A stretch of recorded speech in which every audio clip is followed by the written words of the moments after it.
Buenas noches. El Gobierno del Principado espera que el crecimiento previsto para el próximo ejercicio 2009 esté por debajo de cero, lo que quiere decir que Asturias entrará en recesión el próximo año.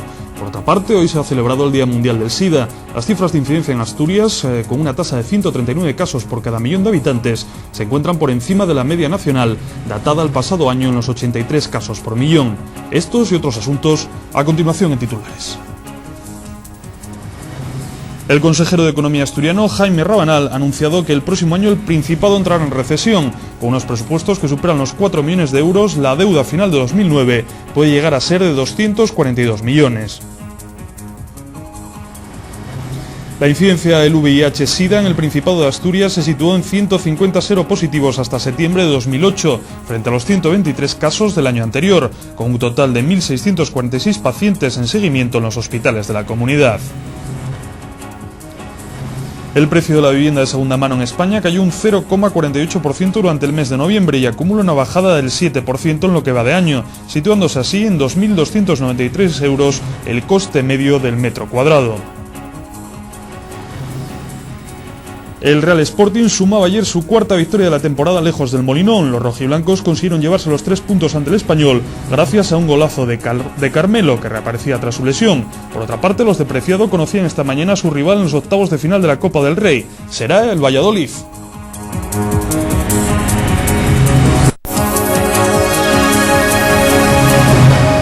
El consejero de Economía y Hacienda, Jaime Rabanal, admitió hoy que sin hacer ninguna estimación concreta, el Gobierno del Principado espera que el crecimiento previsto para el próximo ejercicio 2009 esté por debajo de cero, lo que quiere decir que el Principado de Asturias entrará en recesión el próximo año.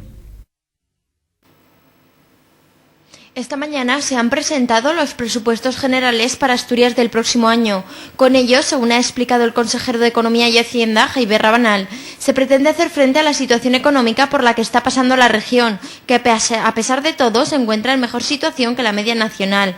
Sin embargo, y debido a su apuesta por emplear dinero público para capear el temporal, en la primavera de 2009 Asturias entrará en recesión, ya que el crecimiento será negativo, y a final de año habrá una deuda que puede llegar a ascender a los 242 millones de euros, lo que supone un 1% del PIB. Serían 242 millones ese sería el límite máximo que permitiría en su caso la ley y en consecuencia que podría endeudarse el Gobierno.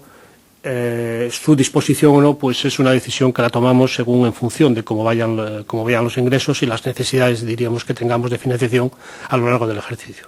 Los 3 pilares básicos de estos presupuestos, que ascienden a 4.394 millones de euros, se centran en medidas específicas para reactivar las empresas y apoyar a estas empresas solventes para conseguir llegar a final de 2009 sin necesidad de despedir empleados ni cerrar, continuar la inversión en I+D y reforzar los servicios públicos. Conjunto de avales, 226 millones de avales en distintas líneas, desde financiación de circulante que ya hemos puesto en marcha, como saben, a través de Asturgar, que nos permitirá llegar a en torno a 40 millones de financiación para circulante a las empresas y otros tipos de avales, desde la construcción hasta la reestructuración financiera o también, como siempre, para las inversiones. Rabanal también destacó el conjunto de medidas extraordinarias para contrarrestar los efectos de la crisis. Así se refirió a los avales aprobados para reducir la incidencia en los problemas financieros a las empresas o los mecanismos de garantía para facilitar a las familias la adquisición de una vivienda protegida.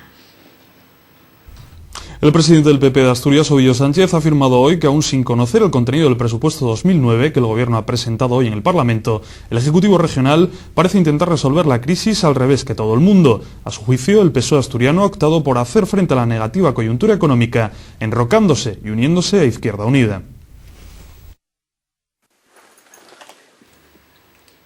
El presidente del Partido Popular del Principado de Asturias, Ovidio Sánchez, dijo hoy que está a la espera de estudiar en profundidad el documento de presupuestos regionales que hoy ha remitido a la Junta General del Gobierno asturiano.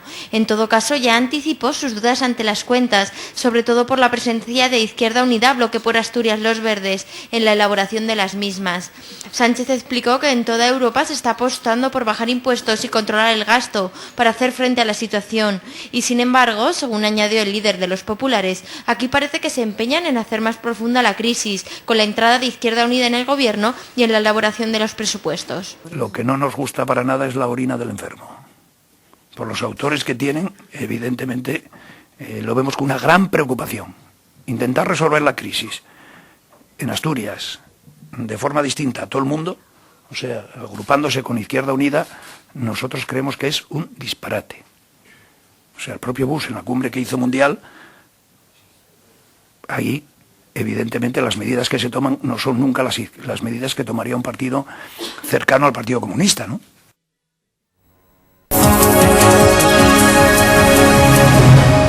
En España se estima que hay entre 120.000 y 150.000 personas con VIH, de las cuales una cuarta parte aún no lo sabe. Esto significa que más de 35.000 personas podrían transmitir el VIH a sus parejas sin saberlo. Estas son las cifras en España, pero si nos alejamos un poco y medimos a nivel mundial, los datos son mucho más alarmantes. Millones de personas padecen esta enfermedad crónica. Hoy, 1 de diciembre, se celebra el Día Mundial contra el SIDA. La incidencia del VIH-Sida en el Principado de Asturias se situó en 150 seropositivos hasta septiembre de 2008, frente a los 123 casos del año anterior, con un total de 1.646 pacientes en seguimiento en los hospitales de la comunidad.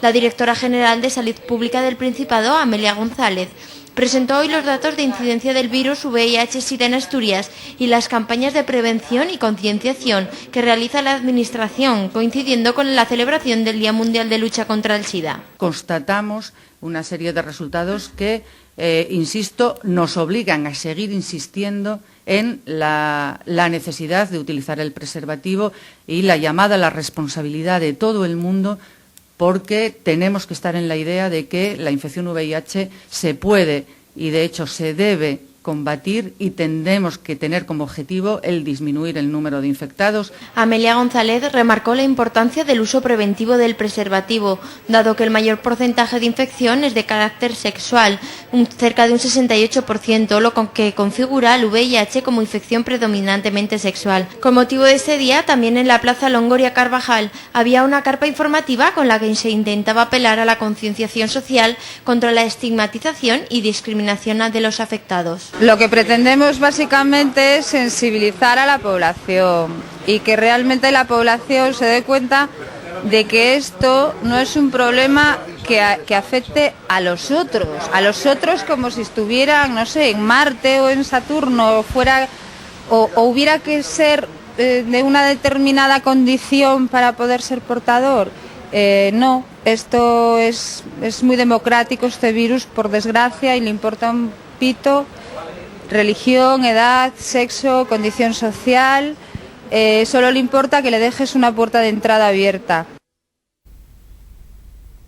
Las cifras de incidencia en Asturias, con una tasa de 139 casos por cada millón de habitantes, se encuentran por encima de la media nacional, datada el pasado año en los 83 casos por millón.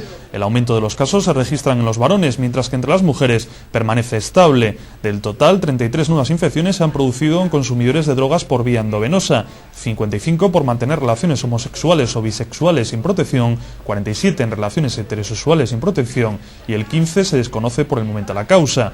El 57,3% de los casos se detectaron en el área 4, correspondiente a Oviedo, y un 26% en el área 5, relativa a Gijón. La tasa de nuevos casos de SIDA hasta junio de este año fue de 11, un 2,04 por cada 100.000 habitantes. El Gobierno del Principado invirtió 12,23 millones de euros en gasto farmacéutico de antirretrovirales en 2007.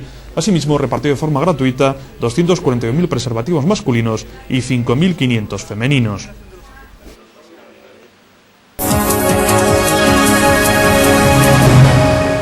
El precio de la vivienda de segunda mano en España cayó un 0,48% durante el mes de noviembre y acumula una bajada del 7% en lo que da de año, situándose así en 2.293 euros el coste medio del metro cuadrado, según los datos del Preciómetro, el índice de precios que elabora el portal de internet facilísimo.com. El portal inmobiliario pone de manifiesto que en lo que va de año las principales caídas de precios se han registrado en la costa mediterránea. Encabeza la lista Baleares con menos 14,1%, seguida de Castilla-La Mancha con menos 10,5%, Murcia menos 9,4%, Cataluña menos 8,4% y la Comunidad Valenciana menos 8,3%. Por su parte, Galicia sigue siendo la única comunidad en la que se han encarecido los precios de la vivienda usada durante 2008, con un incremento medio del 2,64%. Si se atiende a la evolución mensual de los precios, los mayores descensos se registraron en Aragón, menos 1,8%, el País Vasco, menos 1,1% y La Rioja, menos 1,1%.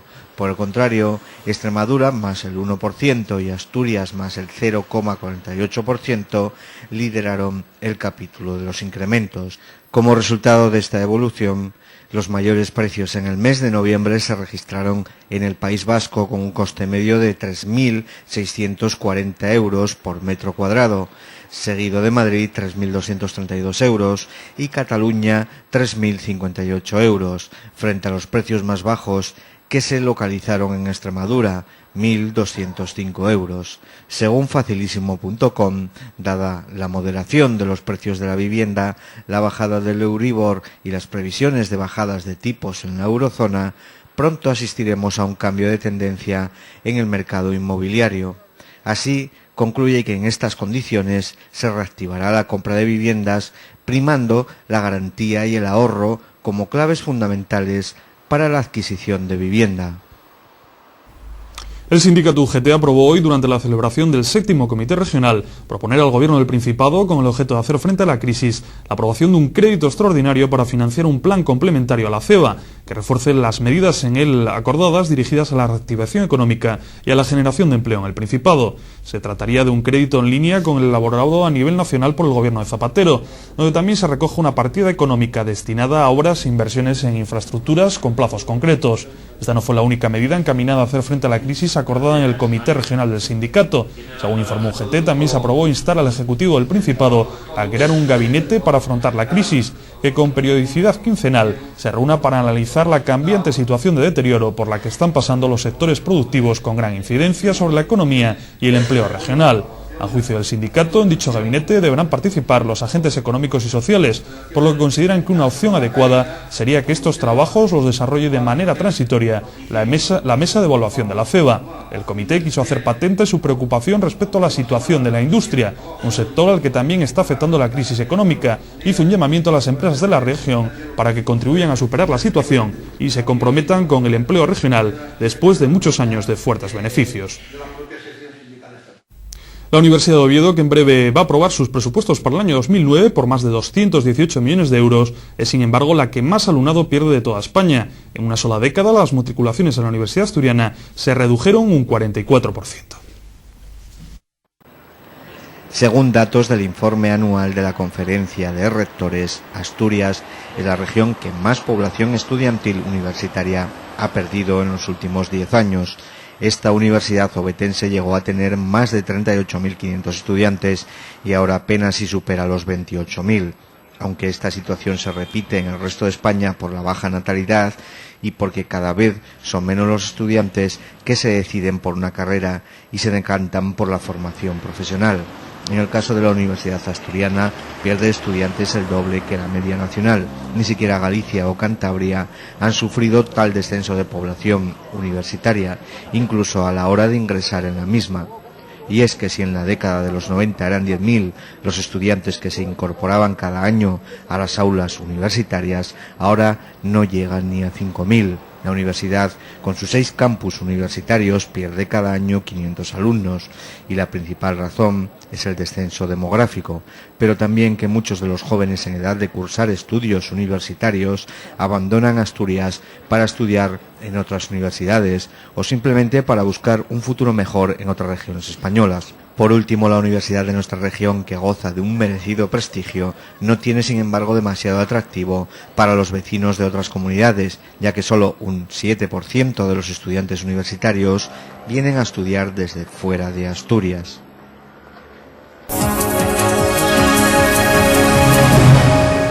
La presencia del teléfono móvil se ha universalizado en los hogares asturianos, llegando incluso a superar ya la telefonía fija. Así, los móviles están presentes en casi el 93% de los hogares del Principado y son usados por el 89% de la población de entre 16 y 74 años. Tanto en telefonía móvil como fija, los asturianos estamos por encima de la media. Estos datos suponen un crecimiento de casi 5 puntos más respecto a los de 2007. Los mismos destacan que mientras a nivel nacional la telefonía móvil está presente en el 92,1% de los hogares, en Asturias la cifra es ligeramente superior, con un 92,7%. En cuanto a la telefonía fija, en España son el 81,3% de los hogares los que cuentan con la misma, mientras que en el Principado la cifra es del 86,4%. Por zonas es la comarca de Avilés la que presenta un mayor número de viviendas con telefonía móvil, con un 96,4%, frente al 80,6% de hogares que cuentan con telefonía fija. Por contra, es la cuenca del Nalón la que presenta menor presencia de telefonía móvil, un 82,1% de los hogares, y mayor de telefonía fija.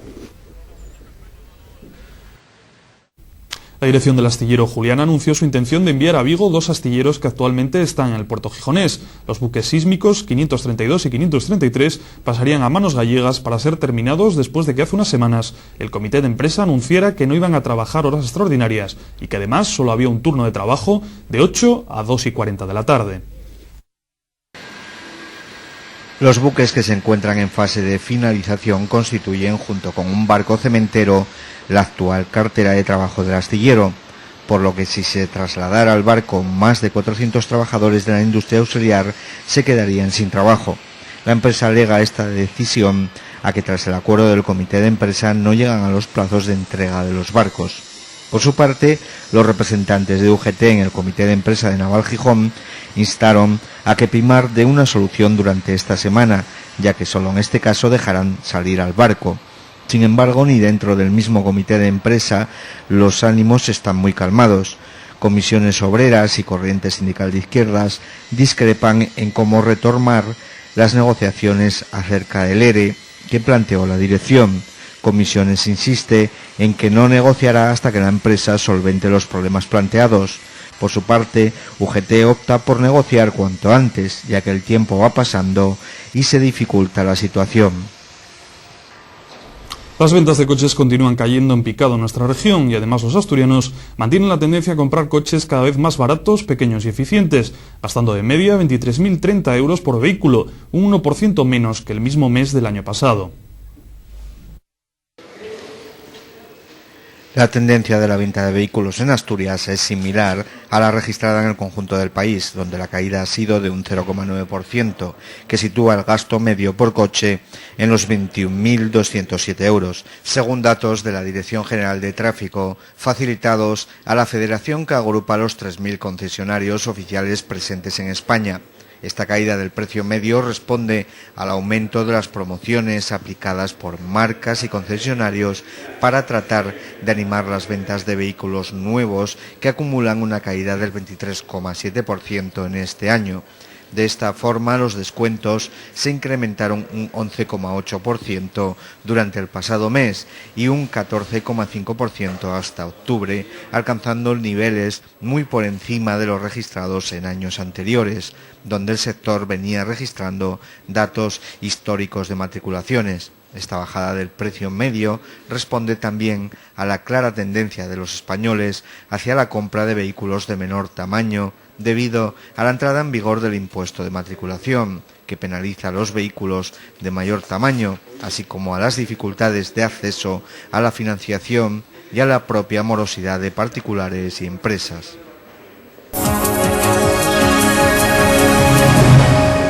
4 puertos de montaña de Asturias continúan cerrados y otros 15 con cadenas como consecuencia del temporal de nieve que afecta a la región. Los puertos en los que son necesarias las cadenas para circular son El Palo, Valvaler, Pozo de las Mujeres Muertas y los accesos a Treviso, Cabrales, Cerredo, Leitariegos, Conio, Campo de Caso, Alto de Campillo, Puerto de Somiedo, Campa de Tomaleo, San Lorenzo y Ventana. Asimismo, los puertos que están totalmente cerrados al paso de vehículos son Bustiango y Alto de la Marta, ambos en el concejo de Allende, el Acebo en Grandas de Salime y el Conio en San Antolín de Ibias. En cuanto a las carreteras, permanecen cerradas al tráfico la de Covadón a Los Lagos, Barzadana de Quirós, a Pola de Lena y Campomanes, Puerto de Cubilla. También se precisa el uso de cadenas en las Mestas Genestoso y Campomanes, Puerto de Cubilla.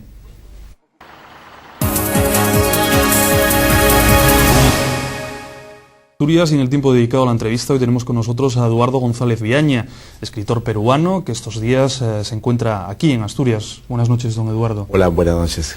El motivo de su venida a Asturias, entre otras cosas, la presentación de estos dos libros que tenemos aquí encima de la mesa, Vallejo en los infiernos y El corrido de Dante, dos novelas que ha presentado aquí en Asturias. Es verdad, Vallejo en los infiernos y El corrido de Dante han sido presentados en el Círculo de Prensa Asturiana y además en la librería Cervantes, donde se encuentran además. Y han sido publicados por una nueva y ambiciosa editorial murciana que se llama Editorial Alfaqueque. ¿Estos dos libros surgen a la vez? ¿O digamos bueno, que... mira, yo trabajo en los Estados Unidos. Soy catedrático en una universidad que se llama Western Oregon University, en el noroeste de los Estados Unidos, en el estado de Oregon, y soy testigo de la inmigración latinoamericana en los Estados Unidos. Entonces, esta novela, El corrido de Dante, se refiere precisamente a ese fenómeno. La novela ha sido traducida, ha sido publicada en inglés y en español en los Estados Unidos, en español por Planeta, para América Latina, en italiano, y ha ganado un concurso, el Premio Internacional Latino de los Estados Unidos. Pero más que todo, esta novela expresa mi deseo de apoyar a la gente que camina por Norteamérica, ¿no? Y que habla en español, siente en español, sueña en español. Usted dice siempre, por lo que he leído, que quiere ser la voz un poco de esos inmigrantes, la voz de los pobres, habla, ¿no? La voz de gente que no tiene voz, ¿no? Porque estamos hablando, fíjese usted, de por lo menos unos 20 millones de inmigrantes indocumentados en los Estados Unidos. Hay además, según el censo, unos 40 millones de inmigrantes hispánicos en los Estados Unidos. Bueno, estos 20 millones de hispanoparlantes inmigrantes no tienen el menor derecho, ni siquiera el derecho de existir, porque recientemente, durante la desastrosa administración Bush, se les ha ido recortando uno tras otro sus derechos, y lo último que se ha hecho es quitarles su documento de identidad. En Estados Unidos, el carnet de conducir equivale al documento de identidad. Entonces, de hecho, ellos no pueden trasladarse de un lugar a otro para trabajar, no pueden ir a recoger a sus hijos del colegio, y sus hijos no pueden estar seguros de que esta misma noche recibirán a sus padres, porque también hay grandes batidas contra esas personas. Ahora, ¿hay razón para esto? No hay ninguna, porque estas personas, el trabajo de estas personas hace que la canasta alimenticia de los Estados Unidos sea la más barata entre todos los países industrializados. Es decir, todos los alimentos cuestan pues la quinta parte, la séptima parte, la décima parte que en España, por ejemplo, ¿no? Y esto se debe al trabajo de estas personas. De otro lado, estas personas sí pagan impuestos. Sus patrones entregan ese dinero, ¿no?, a la entidad recaudadora. Y al final del año la entidad recaudadora les manda al trabajador, le manda una carta diciéndole: el número que usted ha dado no figura en nuestros registros, pero aquí le damos otro provisional, para que usted siga pagando toda su vida, pero no reciba en contraparte ninguno de los beneficios. Digamos que tienen deberes, pero no derechos, que tenemos, ¿no?, todos los que pagamos impuestos, ¿no? ¿Cree que la llegada de Obama a la Casa sí, Blanca? Sí, yo creo que la llegada de Obama a la Casa Blanca puede significar un cambio importante. Creo que, bueno, Obama no ha hecho declaraciones expresas al respecto. Ha hablado de una reforma integral, pero no es nada expreso. Y yo creo que no lo ha hecho por una razón que en política es buena, ¿no? El hecho de que en ciertos asuntos muy quemantes él ha preferido no expresar sus puntos de vista. Usted sabe que hay en Estados Unidos, entre otras cosas, hay una derecha visceral, racista, enfermiza. a la que han recurrido John McCain, ¿no? Y en su momento la señora Clinton cuando era precandidata. Es decir, una derecha que sin ningún motivo, ¿no? Siente aversión al ingreso de personas de extranjeros a los Estados Unidos. Es una derecha que forma incluso milicias paramilitares que están estacionadas en la frontera de los Estados Unidos. Se llaman los Patriots, los patriotas. Ellos, por supuesto, de acuerdo a la ley, no se les permite que manejen armas, pero las manejan. Y además hay muchos muertos sin explicación. Se está produciendo una caza del hombre casi, ¿no? Así es una cacería. Tremendo. Entonces, en El corrido de Dante, mi novela, yo cuento la historia de un inmigrante mexicano que lleva 20 años en los Estados Unidos y que continuará siendo ilegal, ¿no? Y que este tipo tiene una hija de 15 años, quien se ha escapado. Él va a buscarla a través de los Estados Unidos en un viejo vehículo, acompañado por un burro. El burro no habla, esta no es una historia mágica, el burro no habla, pero mi personaje, sí habla con el burro. Y entonces, de esa manera, nosotros nos enteramos quién es él, de qué lado de México salió, cómo se conoció con su mujer. Una serie de historias que van ocurriendo en un Estados Unidos que ahora pues habla, piensa, sueña en español, porque este hombre que es casi monolingüe, no llega a hablar muchas palabras de inglés, puede, sin embargo, ser entendido y hacerse entender en cualquier lado de los Estados Unidos. Y esto me lleva a un punto interesante. De acuerdo con las estadísticas, las previsiones del censo, dentro de 40 años, los Estados Unidos será un país hispanoparlante. Ya, digamos, dentro de 10 años, Estados Unidos tendrá más hispanoparlantes que España. Dentro de 40 años será el país hispanoparlante más grande del mundo. ¿Cree que eso le daba miedo, en cierto modo, al bando republicano, a John McCain? No lo entienden. No es un asunto racional, es un asunto visceral. El racismo pues no tiene sentido, ¿no? No es algo que pase por la inteligencia, pasa por las vísceras. Entonces, el señor McCain ha contado con ese apoyo, como ha contado con el apoyo, por ejemplo, de las personas que cargan armas. ¿Y usted sabe por qué las cargan? Porque hay una provisión constitucional que señala que los ciudadanos norteamericanos pueden y deberían cargar armas para defenderse contra el agresor británico. Estamos hablando de la época en que los Estados Unidos eran una colonia, o las 13 colonias. Entonces, eso no se ha cambiado y extrañamente, pues, hasta nuestro tiempo, en ese país tan adelantado, ¿no? La gente cree que tiene ese derecho, y cuando los demócratas o los liberales pretenden impugnarlo, pues ellos se basan en su individualismo, en las libertades individuales, ¿no? Y bueno, usted ya ve lo que está ocurriendo en las escuelas americanas. Sí, será la cantidad de niños que usted también remarcaba, ¿no? Así es, la cantidad de niños que matan a otros niños, ¿no? Espantoso. También en la educación, comentaba que muchos de sus alumnos, siendo usted catedrático, no saben, a lo mejor piensan que español y castellano son dos idiomas diferentes, por poner un ejemplo, ¿no? Por poner un ejemplo, el problema es algo que, ojalá que Europa y que España no se contagien de ese problema, pero la educación es absolutamente individualista, y entonces desde la primaria, pasando por la secundaria, los estudiantes tan solo estudian exactamente lo que ellos desean estudiar, es decir, no hay un currículum obligatorio, ¿no?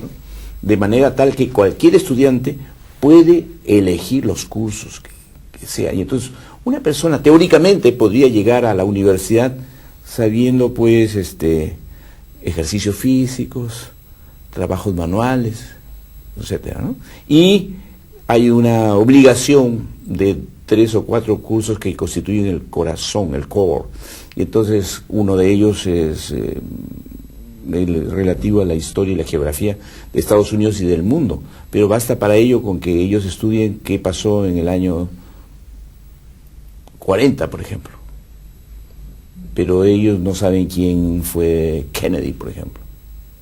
Lamentablemente ocurre eso, y esto no se da tan solo en el nivel de mis alumnos. Vea usted, la candidata a la vicepresidencia en el lado de John McCain, esa señora no sabía qué era África, pensaba que África era un país y no un continente. El propio John McCain, cuando fue a Israel, ¿no?, a buscar el apoyo judío, confundió a Irak con Irán. Y bueno, para no hablar de las brillantes opiniones del señor Bush. ¿Cómo ve, cambiando de tema, la literatura hispanoamericana ahora mismo? ¿Qué momento vive? Bueno, es normal que habiendo 40 millones de hispanoparlantes, algunos seamos escritores. El asunto es que por cierto que cada vez más y más hay una recepción de lectores y de editoriales, pero no es lo suficiente. Yo diría, por ejemplo, que las editoriales españolas no han cortado el pedazo de la torta que les corresponde. Los profesores universitarios, no en este asunto, sino en los cursos, por ejemplo, de enseñanza del español, todavía seguimos enseñando con manuales escritos en Estados Unidos, por profesores que estuvieron 15 días en México City y 15 días en Madrid. Han hecho una combinación de los idiolectos y dialectos de cada uno de esos lugares, ¿no? Entonces, yo creo que en eso es muy importante que las editoriales españolas tomen nota, y latinoamericanas, por supuesto. ¿A qué escritores se sentiría cercano don Eduardo? ¿A quién no, sinceramente? Desde niño no he sido un lector de obras de moda. Como ese viejo caballero manchego, leo historias y libros de pasado. En estos momentos estaba leyendo justamente Don Quijote, porque estuve hace poco en Toledo, entonces tenía que viajar con el Quijote, era una obligación religiosa casi, ¿no? Y como me fui a Barcelona, dije, bueno, tengo que documentar los pasos del Quijote. Es en Barcelona el único lugar donde el ilustre caballero fue vencido, ¿no? Entonces, pues, pensar en esas cosas me hace evitar una larga enumeración de autores, ¿no?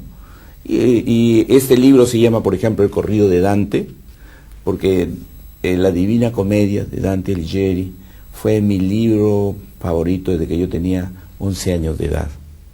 Tiempo en que mi abuelo me lo leía en el idioma original, porque mi abuelo sostenía que todos los niños del mundo pueden entender todos los idiomas. Entonces, por insistencia de mi abuelo, tuve que aprenderlo, tuve que hablar y tuve que leer y casi aprenderme de memoria el libro. Y entonces, como la Divina Comedia es un camino por el infierno, ¿no?, por el purgatorio en pos de un cielo, pues este libro, El corrido de Dante, es eso mismo, el camino de los inmigrantes latinoamericanos a través de los infiernos, que significa alejarse de su país, ¿no?, en busca de un paraíso que tal vez exista. Pues muchas gracias, don Eduardo. Estaríamos hablando con usted seguramente mucho más tiempo, pero ya sabe que el tiempo en la televisión manda. Yo lo sé. Y yo le agradezco mucho porque sí quisiera que mis amigos asturianos, ya llevo aquí 3 meses, ¿no?, se acerquen por la librería Cervantes y, bueno, me lean. Pues esperemos que estas 2 novelas tengan gran éxito aquí en Asturias y, por qué no, en toda España. Así es, espero, yo también espero lo mismo. Muchas gracias, don Eduardo, por estar hoy aquí con nosotros. Le agradezco también, Fran. Gracias. Por su saludo.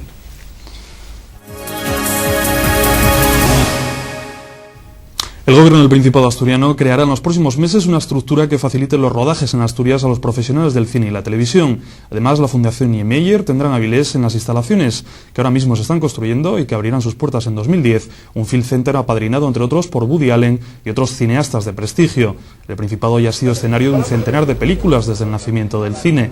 Solo en los 2 últimos años ha participado en varios proyectos cinematográficos vinculados con Asturias, entre los que destacan la contribución al proyecto Primeras Tomas para descubrir a nuevos directores y fomentar el acercamiento de la industria del cine española al Principado. Además, el Principado de Asturias ha patrocinado películas como La Torre de Suso, Oviedo Express y Tres Mujeres, y ha concedido ayudas para Luz de Domingo de José Luis Garci, El Orfanato de Juan Antonio Bayona, Pudor, Proyecto Killer o The Frost. Las aportaciones económicas de los presupuestos autonómicos a estos trabajos superan los 1,2 millones de euros. En la última ceremonia de los Goya hubo hasta 5 películas con sello asturiano que lograron 29 candidaturas, entre ellas El Orfanato, que al final obtuvo 7 estatuillas.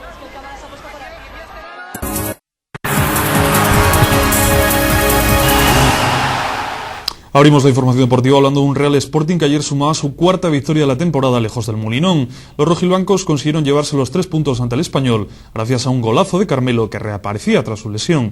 Por otra parte, los de Preciado conocían esta mañana a su rival en los octavos de final de la Copa del Rey. Será el Valladolid y la ida se jugará en el Molinón el próximo 7 de enero.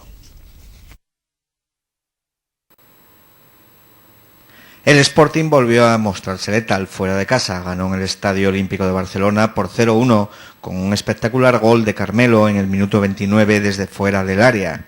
Los de Preciado, especialmente en la primera parte de la que sacaron la renta definitiva, cumplieron las 2 máximas con las que llegaron a la ciudad condal: ser fieles a sí mismos con un fútbol lejos de casa muy difícil de contrarrestar y jugar con la ansiedad del contrario. La primera parte de los gijoneses fue impecable, con un fútbol poderoso y muy bien posicionado sobre el terreno de juego. Solo faltó un segundo tanto que diera más tranquilidad. La segunda mitad comenzó de igual manera, pero el Español comenzó a estirarse y el Sporting perdió la frescura de la que había hecho gala hasta entonces. Fue entonces cuando apareció Cuéllar, que realizó 2 magníficas paradas. Por otra parte, los rojiblancos conocieron hoy el sorteo de la Copa del Rey. El Sporting se enfrentará al Valladolid en los octavos de final del torneo del CAO. La ida se jugará en el Molinón el 7 de enero y la vuelta en la capital pucelana el 14. Serán 3 partidos seguidos ante los pucelanos, ya que de por medio hay encuentro de liga contra el mismo conjunto vallisoletano el 11 de enero en el Molinón. El mes de enero presenta, pues, una competición muy apretada y más lo será de continuar en la competición copera. Así pues, de superar los octavos, el Sporting se enfrentará en la siguiente eliminatoria de cuartos de final al ganador de la que enfrentará al Athletic con Osasuna. Ida el 21 y vuelta el 28 de enero. No dejamos capítulo futbolístico para centrarnos ahora en la 3ª división, donde el Real Oviedo suma y sigue. Los azules fueron muy superiores a la Unión Popular de Langreo y de ahí la victoria en el nuevo Ganzábal por 0-1. El Langreo estuvo demasiado impreciso y carente durante todo el partido de juego ofensivo. No disparó entre los 3 palos hasta el minuto 72, mientras el Oviedo se mostró bien situado sobre el terreno de juego, mandando en la parcela central y dando muestras de peligro en sus llegadas, que llevaron el gol al marcador en el minuto 16 con un centro chuc de Jaime con la izquierda que suponía la 12ª victoria consecutiva de los Carballones.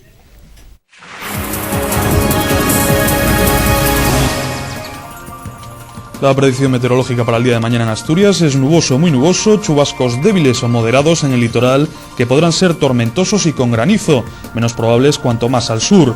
Cota de nieve en 400-500 metros, ascendiendo al final hasta 800 metros. Temperaturas en ligero ascenso con heladas débiles, localmente moderadas en zonas altas. Viento del oeste al noroeste flojo o moderado, aumentando a fuerte en el litoral al final del día.